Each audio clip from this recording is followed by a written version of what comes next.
Messieurs, les couleurs sont annoncées. Le nouveau gouvernement conduit par Robert Begré-Mambé est connu.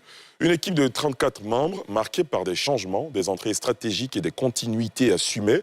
Fait majeur, Téné Birahima Ouattara est nommé vice-premier ministre tout en conservant le portefeuille de la Défense. De nouveaux profils font leur entrée aux infrastructures, à l'environnement et à l'enseignement technique.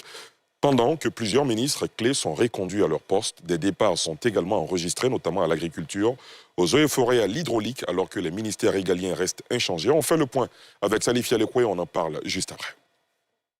La nouvelle équipe gouvernementale, composée de 34 membres, a été dévoilée ce vendredi par la secrétaire générale de la présidence.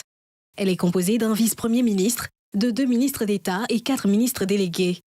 Téné Birahima Ouattara, nommé vice-premier ministre, une première en Côte d'Ivoire. Nialé Kaba devient la ministre d'État, ministre des Affaires étrangères et de la coopération internationale.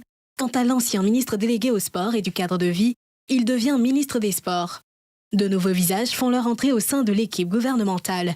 Le patron du port autonome d'Abidjan, Yancier, prend les rênes du ministère des Infrastructures et de l'Entretien routier. Abou Bamba hérite du ministère de l'Environnement et de la Transition écologique. L'actuel directeur général de la Sodexam, Jean-Louis Moulot, est désormais le ministre délégué auprès du ministre de l'Éducation nationale, de l'alphabétisation et de l'enseignement technique, chargé de l'enseignement technique.